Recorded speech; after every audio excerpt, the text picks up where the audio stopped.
That unidentified flying objects have been present since the dawn of man is an undeniable fact. They are not only described repeatedly in the Bible, but were also the subject of cave paintings made thousands of years before the Bible was written. And a strange procession of weird entities and frightening creatures have been with us just as long. When you review the ancient references, you are obliged to conclude that the presence of these objects and beings is a normal condition for this planet. Join us today as we discuss winged humanoid creatures on the Wandering Crow podcast. Flying beasts. There is a medicine story that tells of Crow's fascination with her own shadow. She kept looking at it, pecking at it until her shadow woke up and became alive. Then Crow's shadow ate her. Crow is dead Crow now. Join us as we attempt to look through the wandering crow's eye to find the gateway to the supernatural, to seek to know the unknowable mysteries of creation. Welcome to the Wandering Crow podcast. Okay. Was that was good. okay? You're obliged. Liked it. Yeah, that intro was by John Keel. Okay, welcome back, murderers or wanderers. This is Mandy. This is Abby. This is Cameron. And this is JT. Yay, we are all here. Well, we hope that you're having a great summer, and we thought that with the summer in mind and all of the things that we like to do for the summer, such as camping and things, and all of the ways that we might be out in nature or out in the world experiencing different things, it might be fun to talk about some more cryptids. So we all went out and did some research about quote unquote winged cryptids, and we're going to discuss that for today's episode. Skyway. I was just camping and looking at the sky and actually trying to take some pretty cool pictures because I was in a certified dark sky area in northern Arizona. Did your camera malfunction? It did not. Well, it was good. interesting because my son has a iPhone 15. I have a 16. He was getting better pictures than I was. More colors of the Milky Way and things like that. Oh, well, wow. that's crazy. It was Cool. interesting because we were driving. We were up just west of the Grand Canyon. Well, north of the Grand Canyon, west of like the North Rim, up near Pipe Springs National Monument. And we actually found out the next day that we hit a bat because we were driving at night. Oh, and there was sad. this little bat in the grill of the car. And unfortunately, I don't remember what type of bat it was, unfortunately, but we went to the Pipe Spring National Monument and they actually had a little display of the 6 different bats in the area. And we definitely got one of the bats in the area. Oh, some bats just look like winged puppies, and some of them are awful looking. This was That's so sad. a very light. They're all beautiful. The fur was white, Yeah. Oh. and then the wings were gray. And of course, the lady that was near me when I was pulling it out was like, "Don't touch it; it could have rabies." I'm like, I was using a paper towel to pull it out of the grill. I wasn't touching it, but It's probably dead at that point. It's not going to bite it was you. it was dead. It was dead, but Yeah. unfortunately, that's just unfortunate to have something like that. Yeah. Well, since we're talking about bats, I think that's a perfect segue for a winged cryptid by the name of Bat Squatch. Yes, thank you. That was a perfect layup, Abby. Solid. Nice. Okay.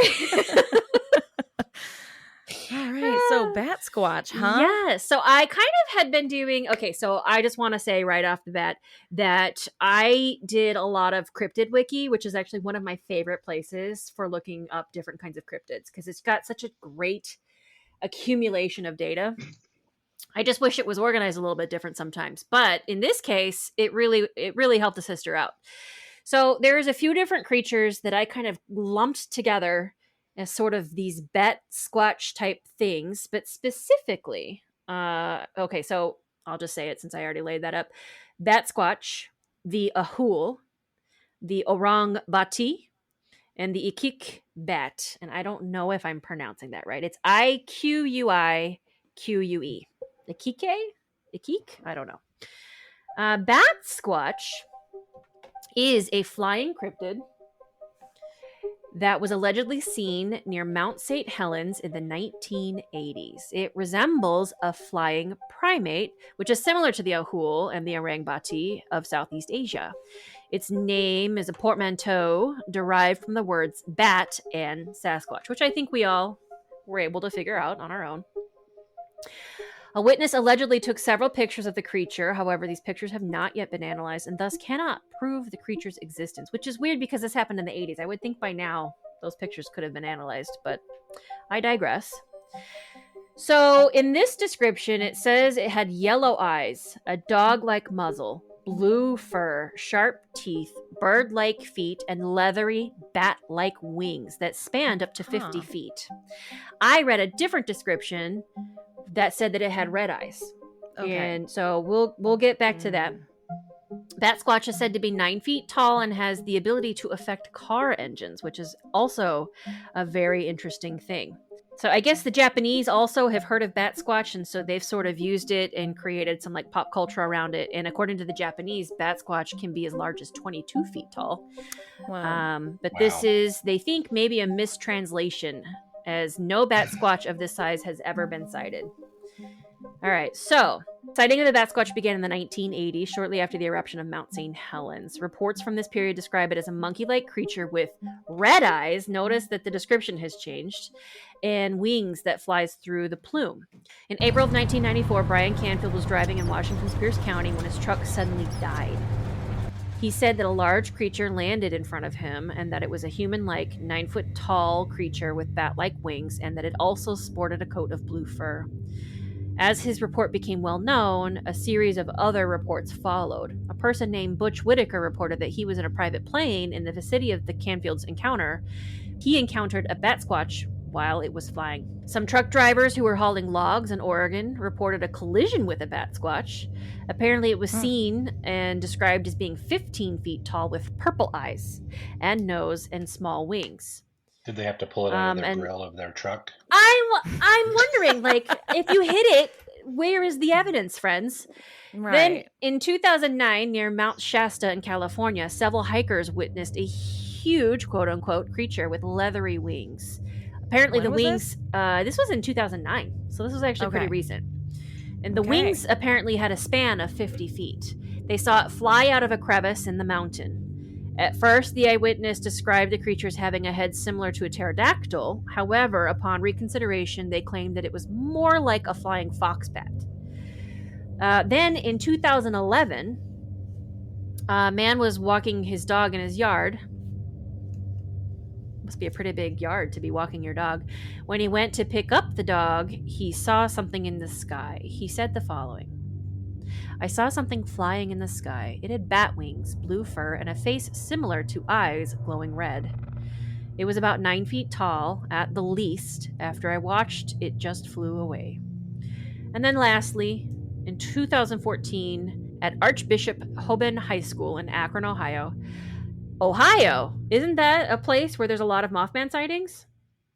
It's right next to West Virginia. Ohio and West Virginia, along that Ohio River. Okay. There's a big population. That's what I thought. So at this high school in Akron, Ohio, a second period Spanish class, the whole class apparently, spotted a giant black mass zip by the window of the classroom at incredible speed. The class claims it was about 9 feet tall with a 20 to 30 foot wingspan. So that is kind of most of the things regarding or related to Bat Squatch. I thought I had another story of a witness account. But tell the story of the 18-year-old Brian Canfield in 1994? Yes, I told Canfield. Okay. Yes, I His did his tell that car one. engine died, which was kind of a key point to that. And Yeah. then he saw the creature. So I think yeah. So I feel like some of the speculation was that potentially this was a creature that had been living maybe subterranean within the volcano, and when the volcano erupted, it like released this creature. I think that was some of like the idea that was kind of postulated around, was that it had something to do with the volcano, and then it sort of escaped, and then suddenly they were seeing it all over the place. But how Which I go ahead. how much could this specific cryptid be linked to just the native stories of the Thunderbirds in that area? Because Possibly directly. that's also one. I don't know. I'm just a question. Did you find any of that in your I think that's a really research? interesting story. The thing is, like with the Thunderbirds, they typically, so that's a really good. So what is a Thunderbird? It's a So the cryptozoological Thunderbird, creature. yeah. Oh, go ahead. Go ahead. You want to No, answer it? go Go ahead. for it. You Okay. go for it. All right. It's a creature associated with large bird-like animals that live anywhere from northern Canada and Alaska all the way down to Central Americas. And there's lots of different stories and mythologies in indigenous folklore and old indigenous stories related to the Thunderbird. It's not, I have seen it in more than one tribe. I've seen it in a few different places. And even in my quote unquote lineage, passed down from my teacher, there is a strong reverence for, we call them thunder beings. And they're not, at least in my teaching, they're not considered living, breathing creatures. They're more spiritual in nature. And they can potentially manifest in the world, but they don't typically live in this world. And they are related to the thunderstorms. That's why they're called thunder beings, is because they carry the power and the energy of the thunderstorm with them. So when they come, they typically come with the storms, which is actually another interesting link to the atmospheric beasts. But we'll get to that. So, you know, Cryptid Wiki is really nice because it actually also posts pictures and stuff if people have them. And a lot of the pictures that I saw just look like big birds. And I do wonder if in a lot of cases people are so far removed from nature that they don't realize how freaking gigantic some birds can be. And when they see a real big bird out in nature, like a heron or a blue crane or some of these other birds that are just around out and about, that are not the most common but still, exist, like at the riparian, they are shocked and they think, well, it must be supernatural, it must be a cryptid. But I think it's just a matter of being really disconnected for in a lot of these cases. Not to say I don't think they're real. That would explain like the modern stories, but what about the old ones? Yeah, when they Well, were connected and they knew. I have kind of a thing for that, like the indigenous stories. Couldn't some of those birds that they saw that they couldn't explain, that they didn't know about, be like the California condors that used to be, lots? There used to be lots of them back then. We know now that they're a very endangered species. There's very few in existence, but those were very large birds, and they could have been larger out in the wild back then when the indigenous people were there and making hieroglyphics of these things, or different, putting these things down in the rocks, because their wingspans can be up to 9.5, 10 feet. Mm-hmm. Um, They're big. They're huge. they're big birds. The place where it trips me up, though, is when we have these descriptions of wingspans of 20, 30, 50 feet. And that is crazy. That almost strikes me as being a mechanism to try to outdo the next tribe. Strip it away from people just explaining it away as being a big bird. Because honestly, that's pretty outrageous. Even Mothman wasn't that big, according to all the descriptions. So And I don't know at what point I should just like hop in and start talking about everything I know, because at that point I will probably take over the conversation. So JT. Let's hold off on that for a second, because there's Okay. a lot more to kind of peel back in just the Pacific Northwest of all the Yeah. winged cryptids that exist, like the flying humanoid on Vancouver Island.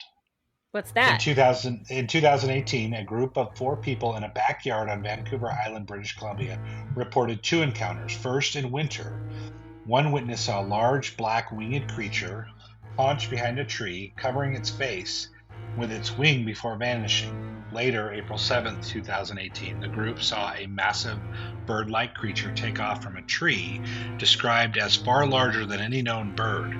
The witnesses were shaken, initially dismissing it as a raven or a heron, but its size and humanoid shape defied explanation.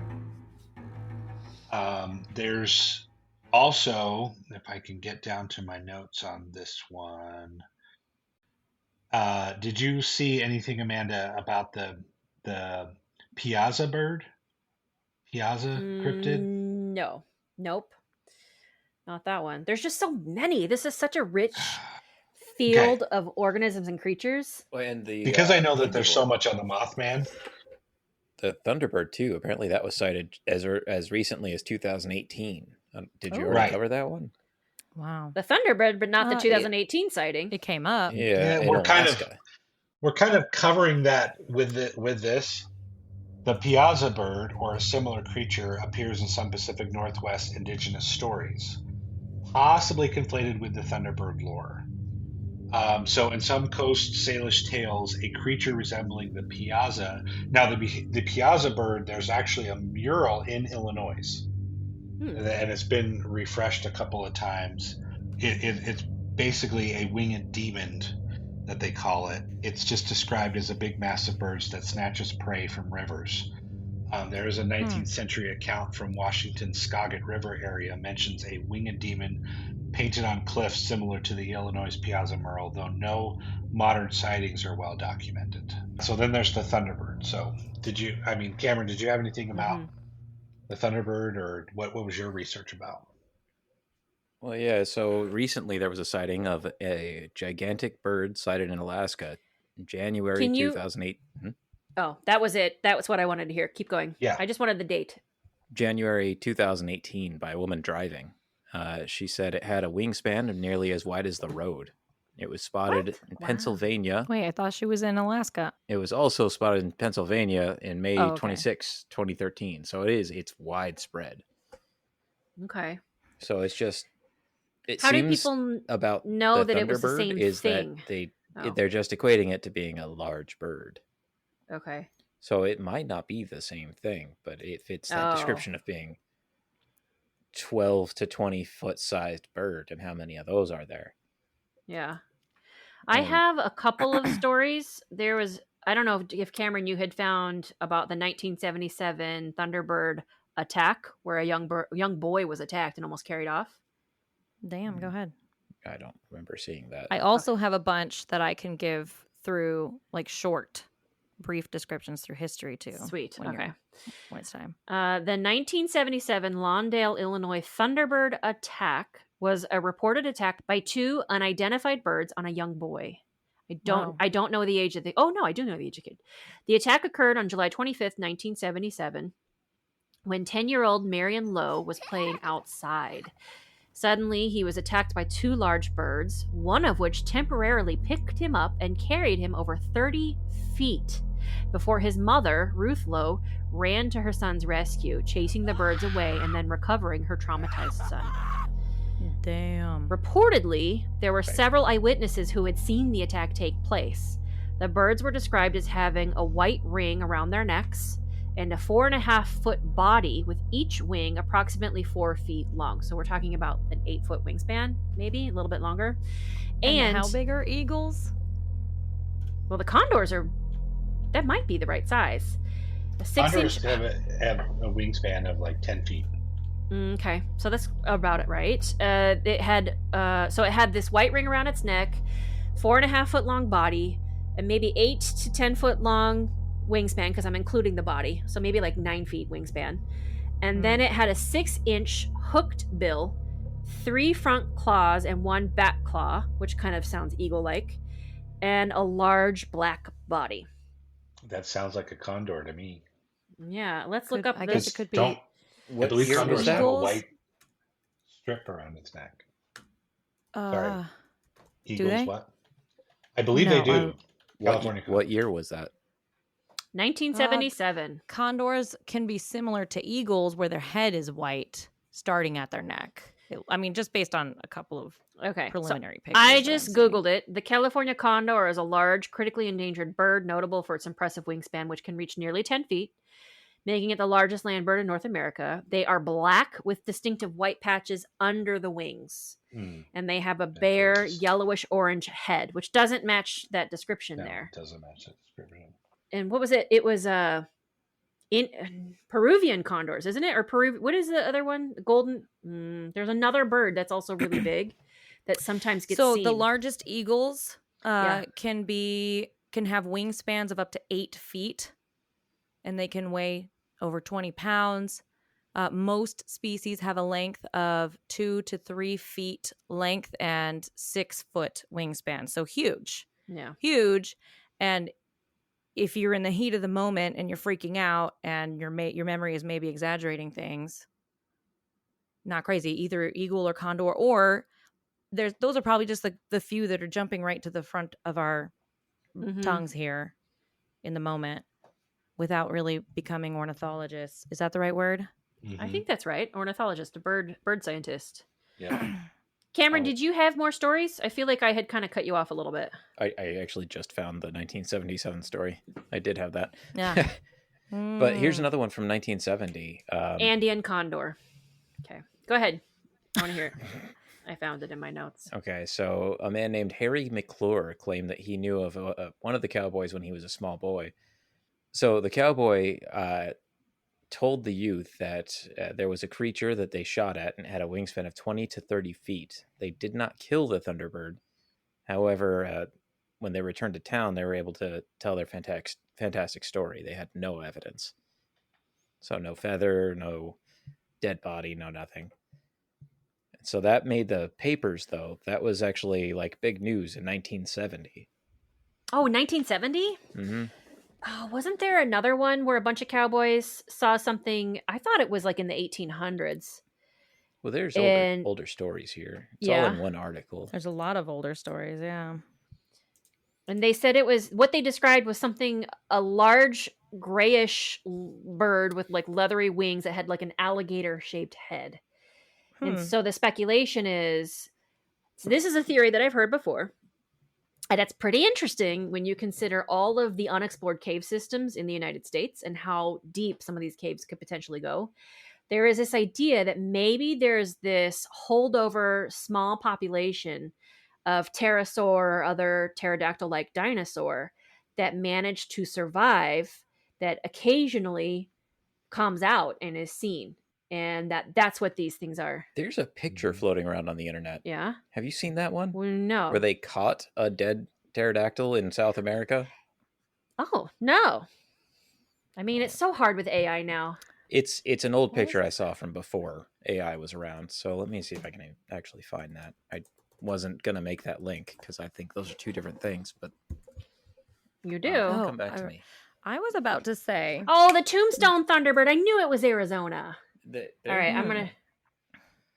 Go ahead. What were you going to say, Abby? Sorry. I'm sorry. Well, just in line with some of the thought process happening in the conversation a moment ago, this guy who wrote the Mothman Prophecies, John Keel, it's throughout the whole book, I get the sense that as of the 1970s, or as of the early 1970s to mid 1970s, maybe even the late 1960s, is when the press and the public at large starts to become disenfranchised and not willing to report or not willing to write these sort of stories anymore. But that newspapers from all over the place, that it was a really regular practice, that it wasn't quite so I don't know. It just there's a strong tone throughout the entire book that it was still quite normalized. That people generally were not as they were not as skeptical. That's the word I'm Oh, looking more willing to believe things. for. Mm-hmm. Whoa. So I've got on the screen, this is supposedly an old picture of a bunch of old-timey cowboys in Tombstone who managed to catch this thing. Supposedly this is from 1890.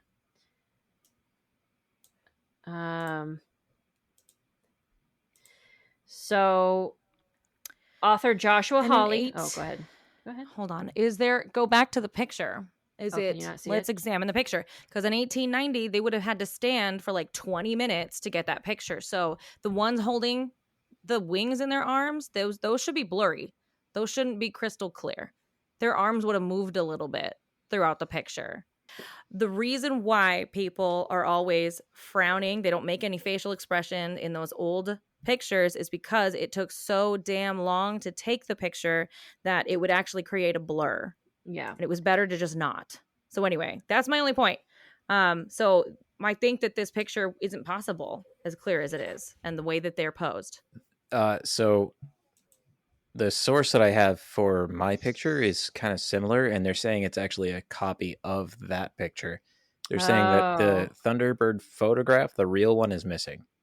So they're saying that even is also a fake. This is like a reenactment. This is a reenactment, yeah, because supposedly the Tombstone Epitaph, that's the newspaper is that what JT was trying to talk Tombstone, about? maybe. Apparently they published the story with a photo, but the photo is just gone, lost forever. People say that they saw it, and this is a recreation of that photo, supposedly. Okay, so this is already understood that this is not the real photo. I didn't know that. I didn't know that either. But the epitaph story also said that this creature had 160-foot wingspan. Yeah. That doesn't look like 160 feet to me. And it had a 92-foot long No. body. That does not look the size of what they were saying it was. The head was 8 feet. And in the way that picture, if because people are holding it, the body itself is only 8 feet. And the wingspan is, maybe 20 feet. So what's real about this actual Tombstone Thunderbird? I mean, they're saying it was 10 times larger than that. Well, not 10 times, but I'm exaggerating there, but just a lot larger than what the picture is showing. Mm-hmm. Yeah. That is hard.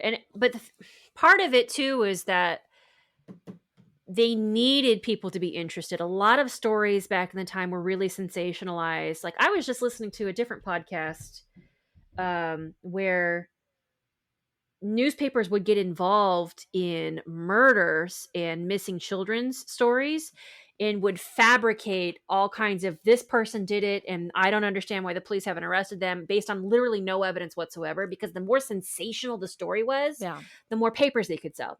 And there wasn't really a lot of care or concern about ethics. So the question becomes, was the story completely fabricated and not one part of it's real? Or was it a true story that they, exaggerated in order to make it more sensational so they could publish and sell a lot more papers? Well, here's the point to that. Tombstone itself, in the late 1800s, was a booming silver mining town, and then known for the gunfight at the OK Corral. But when that mining went away, the population of that town dwindled from 14,000 to 1,900 by 1890. And so when this article came out, they may have just been looking to increase their numbers of people or increase their tourism by getting people to come and see it. People are crazy, man. People are crazy. Like that would be the selling point for tourists to come show up. Giant man-eating bat bird. So, okay. This one, I don't know when it's from, but they're saying it's from Civil War, and it was an old photo, now called the PTP, was declared genuine by two scientists that looked it over in 2017. Interesting. this isn't the same one. I can't find those. So this is a very worn sepia tone photo with men dressed in war uniforms, it looks like. And in this photo, they are not posing holding the bird's wings up. They are all standing still in poses that could be maintained for the duration of the picture. The thing is just on the ground. This is a very different photo. Mm-hmm. Yeah. Yeah. This one's not in Arizona. This is Civil War. That's fast. Can you see its face? That face is crazy, dude. It looks like a pterodactyl. But it looks like That- a pterodactyl, totally. It's just Wow. straight up. Okay. And All right. that is on medium.com. Oh, I love Medium. What was the word search? Just because. What did I I think- search? Well, Yeah. Yeah, just so that people can. I want all your links, by the way, so that I Just can what a credit Civil our War sources. monster photograph. yeah, if you search that, I searched South In- American pterodactyl. Oh, So okay. that's And what that's brought what you me found. Okay. Anyway, so Civil War monster photograph, and it pulls up on medium.com. It looks cool. That's intriguing. So I want to know just the Thunderbird. Let's just focus on the Thunderbird for now. What are our thoughts? Do we believe it's real? Do we not believe it's real? I'm curious to know. Okay. I think people saw something. I think people think they saw something. I think Anyone else? a lot of the older stories are spiritual. I think that they're talking about entities rather than an animal. Yeah, but what is an entity? Like, what do you mean by that? Are they seeing it in physical form? Well, I don't mean like flesh and blood. I don't mean something you can shoot down and pose with a camera. Right. JT, what do you think? Oh, yeah. What do you think, dude? I think it's the Thunderbird is more of a spiritual or a something to explain what's going on during a thunderstorm, especially when it comes to the Pacific Northwest, when it comes to the indigenous people and kind of what they saw. A lot of times the petroglyphs and things that are done during a time of, when they're in a spiritual journey or a hallucinogenic journey, if you will. Mm-hmm. trance, not necessarily hallucinogenic. Well, not necessarily No, illusion, what- but during their what are they called? Their spirit journeys. Their and stuff vision like that. quests. Yeah. Yeah, vision quests is the word I was looking for. I wouldn't completely discount the pterodactyl thing, but I think that's something different. Yeah, I me am too. That's Also, really. yeah. I'm also inclined Where'd the to body think. go? Yeah, that's the thing. Yeah. Where the hell is that? There's Where two is of it? them now. There's that one and the one in Arizona. Yeah. The Tombstone Thunderbird. I'm inclined to think that Thunderbirds, Thunder beings are manifestations of spirits, of specific kinds of spirits. I do think I agree with that. And that's kind of where my head is at. However, I am some of I guess these. I missed something.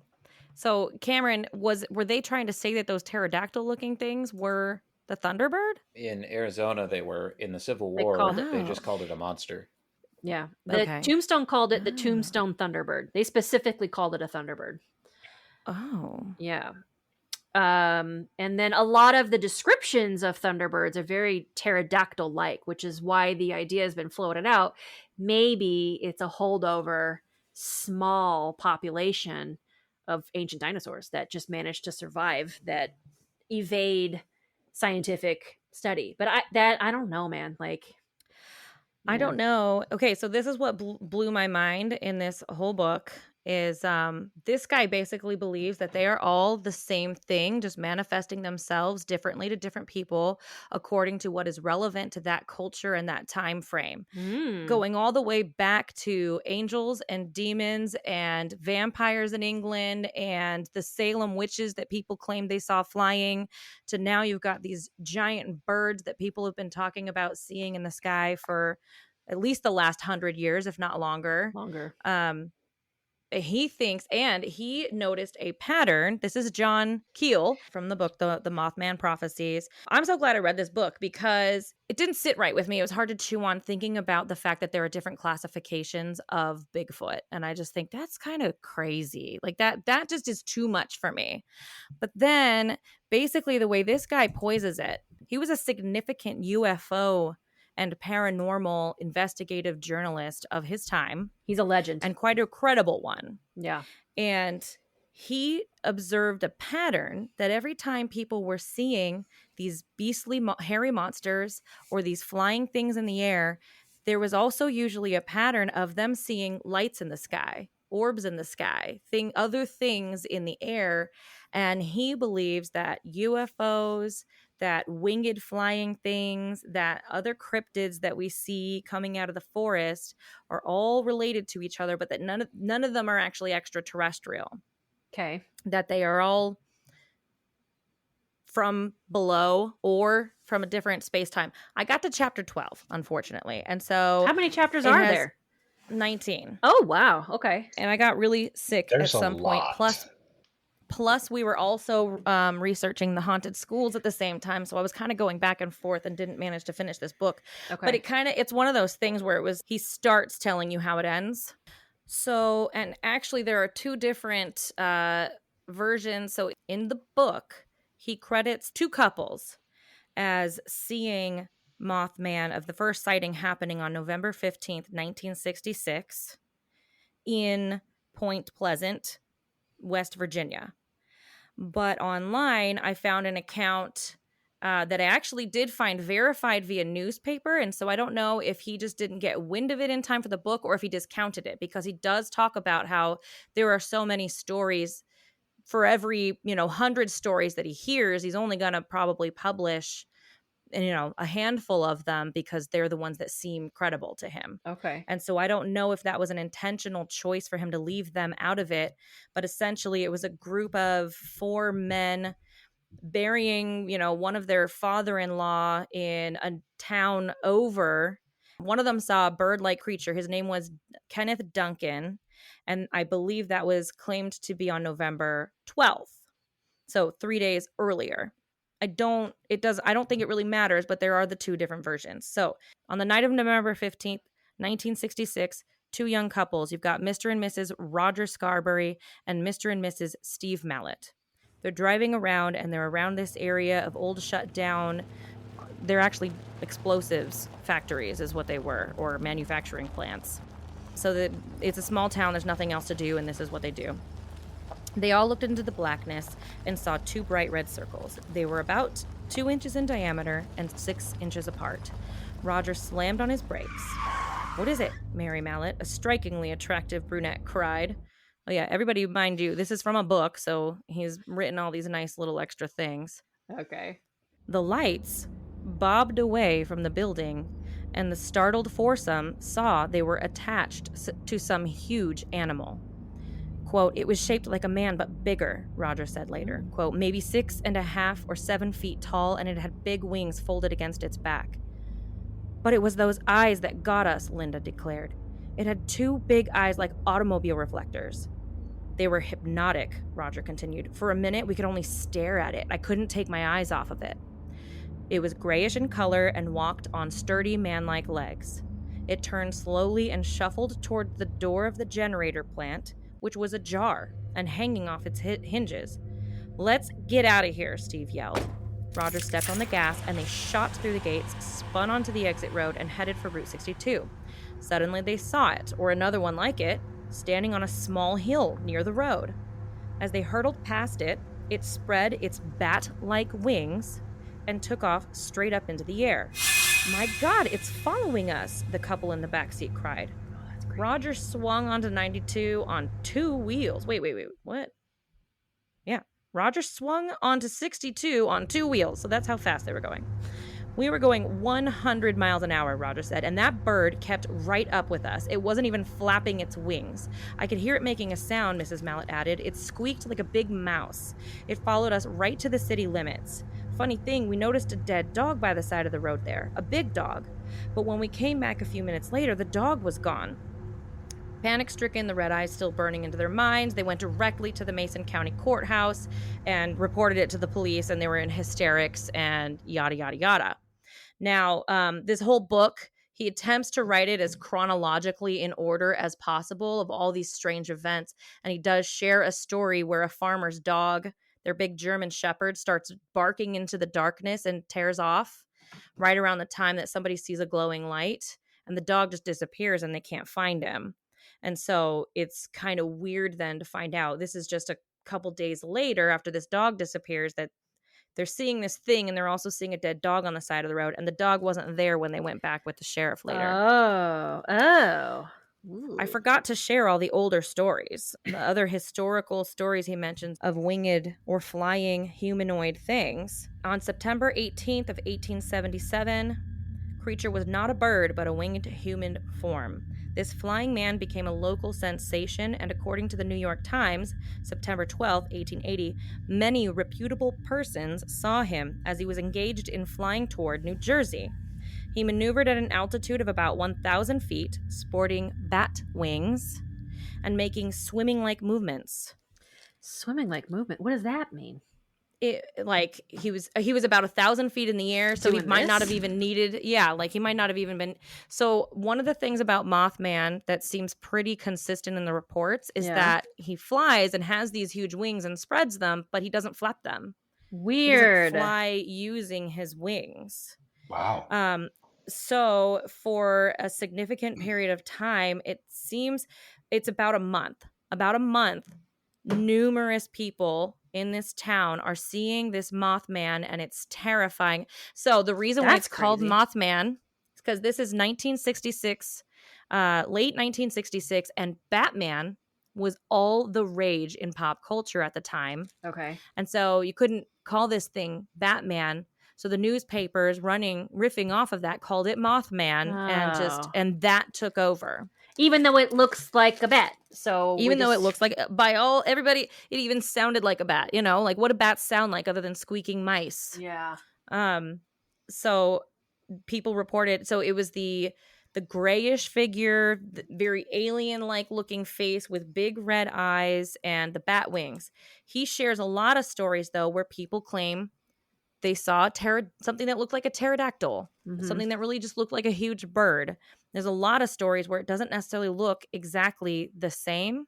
So this is September 1880, and this is the guy over, what do they say? Brooklyn, New York. Okay. And he was doing all these aerial acrobatics over the heads of crowds in Coney Island, and people were loving it. Then let's see. In 1905, a titanic white bird fluttered around California. One witness, J.A. Jackson, a well-known resident of Silshee, was paying a visit to his outhouse at 1:30 a.m. on August 2nd when he saw a brilliant light in the sky. It seemed to be attached to a 70-foot airship with wings. The mysterious machine appeared to be propelled by the wings alone and rose and fell as the wings flapped like a gigantic bird. And then others in the area reported seeing the same thing. That's August 4th, 1905. Winged beings are an essential part of folklore in every culture, from Babylonia to pharaohs. I'm loosely reading from the book in this part to give the examples he gives. Okay. Things with feathered appendages. The old-time angels appeared like ordinary human beings. They even had supper with Lot. I don't know what that means. When demons overran it's because... Like the guy from the Bible? Yeah. Okay, that makes a lot of sense. So it was at some point, angels of biblical times were never described as being winged. Painters and sculptors have always persisted in giving them feathers and feathered appendages. When demons overran the planet during the Dark Ages, they were also recorded as monstrous entities with bats' wings. Remote areas of the world are still said to be inhabited by harpies and winged humans. He makes a lot of conjecture that he believes that when people were, I already said this earlier, that when people were thinking that the witches in Salem were flying, that they were likely seeing something like this. Oh. He believes. So what I noticed in the book that blew my mind was that the stuff that he's reporting happening that he thinks is all related and is all happening basically by this, like, different personalities of the same, like, entities from some other realm. Okay. Some other maybe timeless or other dimension, and not, he calls them ultra terrestrials. And that certain people on a super spectrum can see them better than others. And it usually starts young in life, which is super similar to everything that we've ever talked about when it comes to having to have an open mind and how you have to cleanse and you kind of have to get there. You kind of have to build up to being able to see things. So what I noticed about this area and the things he's reporting is it's so much like Skinwalker Ranch, Bridgewater Triangle. We haven't investigated the Alaskan Triangle, but I bet it's probably the same. And he thinks that basically these entities are, it almost reminds me of when you guys were talking about the Jinn. Okay. Because aren't the Jinn essentially like extra dimensional beings or something that can communicate across to us? It reminds me of that, where there's good guys and bad guys. There's ones, they come in and they play this sort of like, oh, we come in peace, and then they tell people. He says like a broken record on an old what is it called? I wrote it down. Phonograph. Yes. It seems as if a phonograph in the sky repeating like a broken record. One, the people communicating with God or other spiritual things might be communicating with these things, and that like psychics, mediums, or people who are maybe special in this way, or people who are on spiritual journeys, or meditating it or what have you. His perspective is that there's like a 3-step process here. One, convince everybody of how honest and accurate and reliable you are. Then tell them, like, give them some date that the world is ending, and then leave us sitting on a hilltop waiting for the world to end. And he cites all these times throughout history where ancient civilizations believed the world was going to end at some such time because the gods told them so, or what have you. And it just happens over and over and over again throughout history. And he thinks that when spaceships, when they're visiting, essentially they will send these beasts, these cryptids, as a distraction for the other things that are going on. Things like everybody's looking over here at Mothman. Nobody's looking at this cow that turned up on this guy's farm that has been, with surgical precision, cut into, and the blood all drained, and there's no bloody mess anywhere and no explanation for this. This is how he draws a parallel to vampires. Sorry. He's thinking that these things might need human blood and flesh in order to materialize, because they, in his mind, are also the men in black, which is a whole thing. You got to read the book.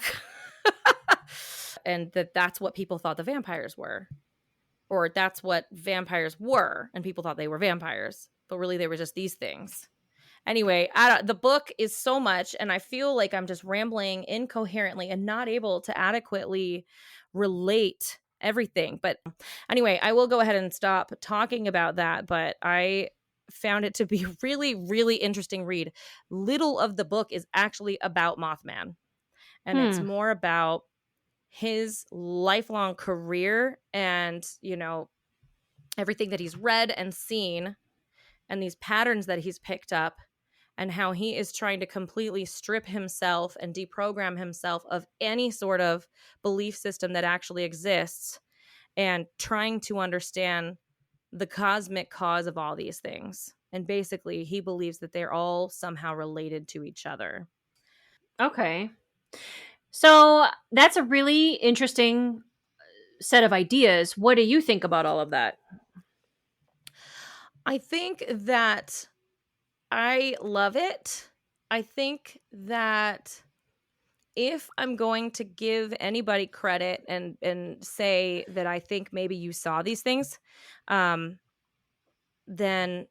this is the best possible explanation in my mind that fits, is that they're all actually somehow part of the same phenomenon, presenting itself differently to different people based on what you believe. And I skipped the part where he does believe that people essentially, what's it called? The flicker effect. There was a study done on the flicker effect. Basically, people go into an epileptic like trance upon being exposed to this certain light wave that these things usually produce. So with Mothman, it's the eyes.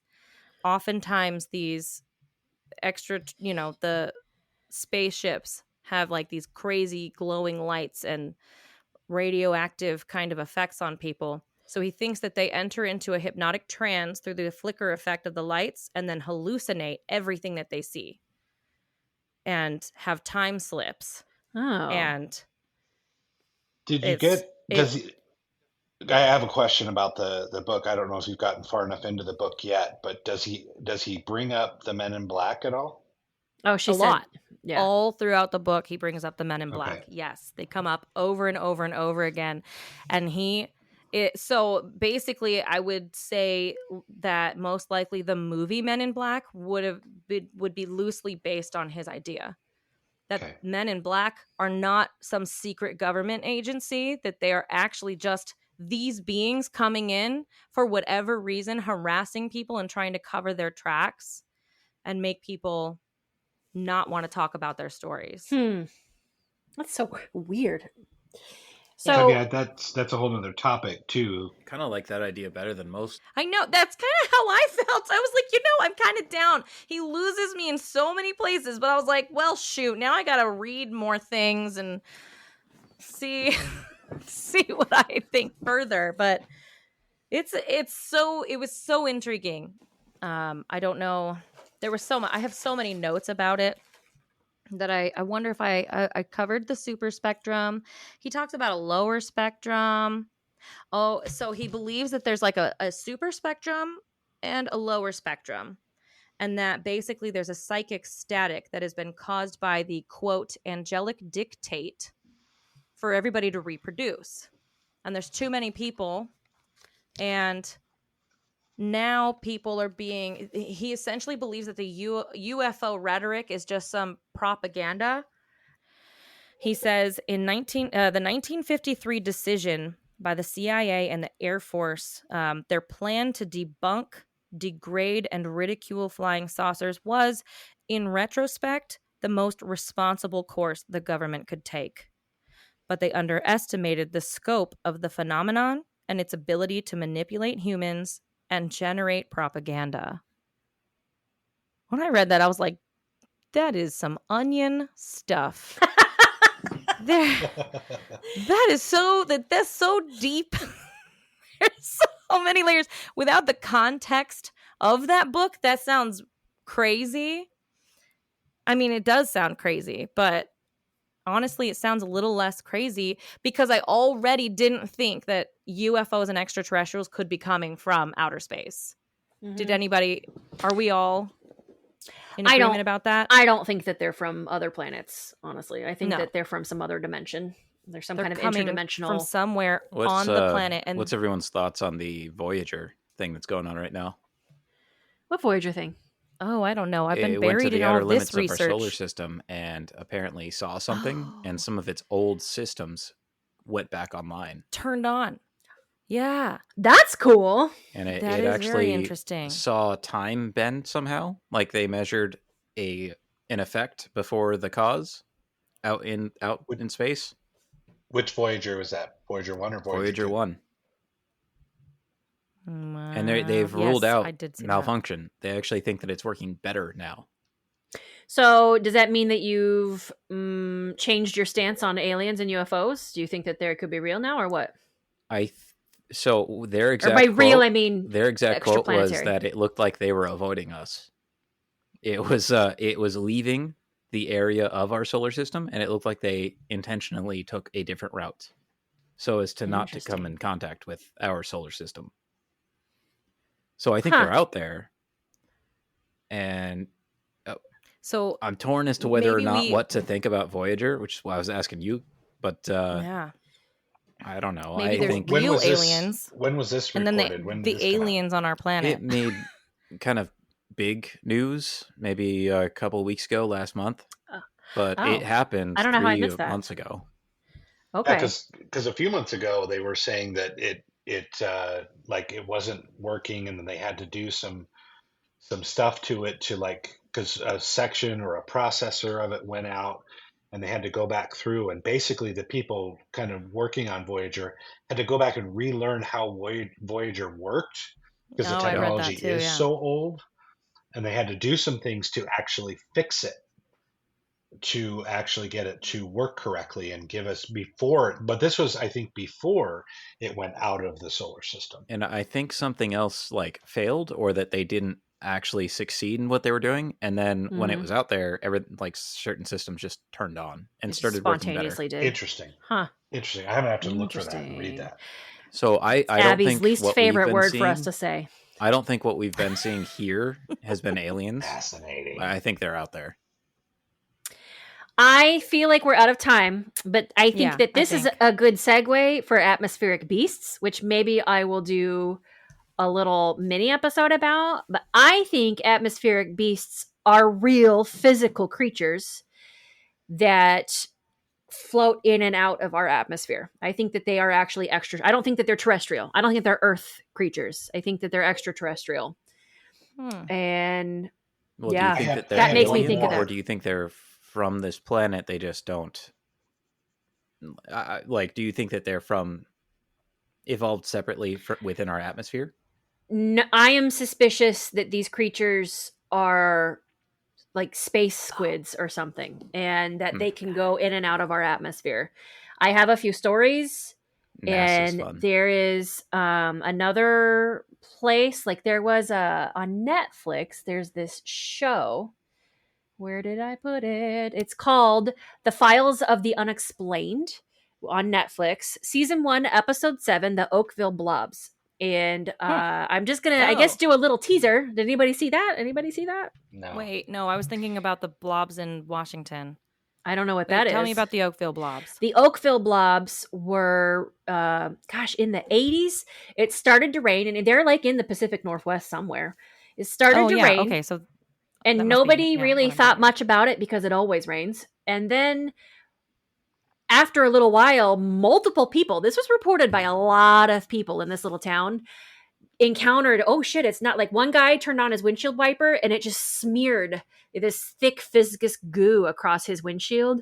Another lady was so curious about it, she actually touched it and got violently ill. And a lot of people ended up having to go to the hospital with this strange flu-like symptoms. Okay, yeah, and her daughter thought, well, shit, how did she get sick like this? And none of the rest of us did. And she thought, well, she touched that goo. None of the rest of us touched it. So then she collected a buttload of samples in this glass jar and sent it out to, because she was like an epidemiologist. So she had like experience working for like the CDC and other things, or she did something in that realm. I shouldn't speak out of my ass because I don't know exactly what she did, but she worked somewhere in that realm. So she collected samples. She sent them out to various labs for testing, explaining where these samples had come from and her hypothesis. And some real big deal people reported back like, wow, this is what we found. And they were actually able to look under the microscope, and it was eukaryotic. It had DNA that matched closely to toads. It was like this weird thing that they were never able to accurately pinpoint exactly what it was. And then mysteriously, one by one, samples just started disappearing. And hers ran out because there were so many people who were requesting samples for tests. Eventually, she just ran out of the sample. And they were disappearing from the labs. They were disappearing from the labs, too. Mm-hmm. So that is a really interesting story. And they didn't connect it with atmospheric beasts. But I wonder, given some of the descriptions from people who have encountered these supposed atmospheric beasts, they're gooey, they're gelatinous, they smell a little bit like mildew. I wonder if what happened there was some event where multiples of them died in the air and they fell to the earth in a rain. And that was evidence of them that disappeared. I also wonder, because supposedly they just sort of float in the atmosphere. I don't think that they float. I wonder if they have some kind of secretion or byproduct of some lighter than air gas that allows them to float.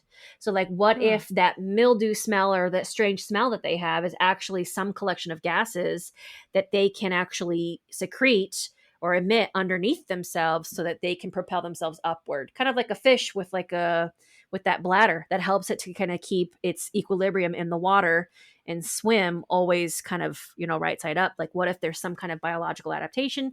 There's literally no proof for this.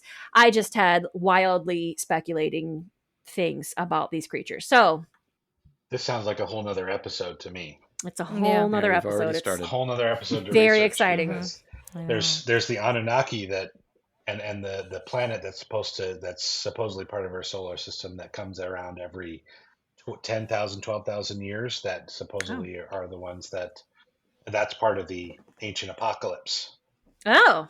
as well. Oh, okay. Well, There's- Abby. Oh, sorry. Go ahead. No, Go ahead, JT. Okay. I just wanted to give kudos to Abby for reading almost that whole book and yeah.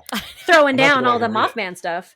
I would Oh, There happen was a to. lot of other parallels that I wish I could talk about that I think are so significant because they pull from different things that you guys have talked about on the show and other little things that I know of from here and there. And I think maybe got that my is attention. an episode as well where we all read the book and then just react to it. and talk about it. Mhm. Yeah, about a little book club. Wandering Crow Mhm. book club. That would be We just read the book live. that is an episode. What'd you say, Cameron? We just read the book live. We'd probably get sued. Well, we just It's a react. gotta It's take- fine. I mean, it's transformative.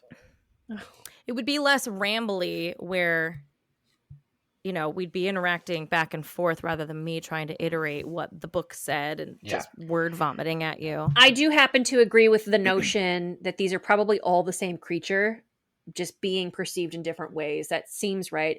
I'd like to maybe end the episode with a story about an encounter. Okay.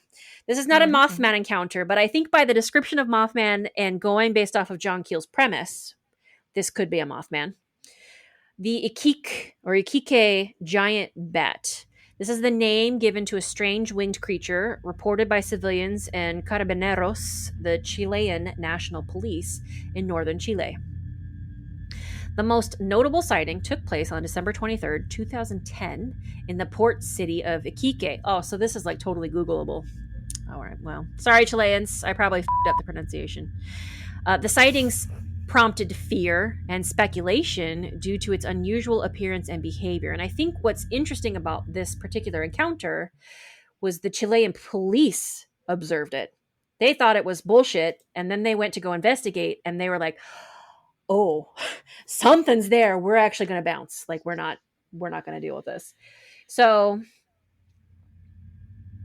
according to reports, the incident occurred around 3 a.m. 3 a.m., guys. What do we know about 3 a.m.? When a security guard who chose to remain anonymous witnessed the creature while stationed at a sentry box. With the area illuminated by his truck's headlights, his dog suddenly bolted toward a group of containers. As the guard followed, he saw a dark silhouette perched on the arm of a backhoe. As he got closer, the shape became clearer. A gargoyle-like figure standing about 5'7" to 5'8", with an oversized body and a disproportionately small head. It had large wings and was described as resembling a giant black bat. According to his account, the dog began barking furiously under the machine, visibly distressed. The creature emitted a screeching sound, unlike any known animal, without making any sudden movements. Spooked, the dog finally retreated, and the guard took cover with the dog inside the truck.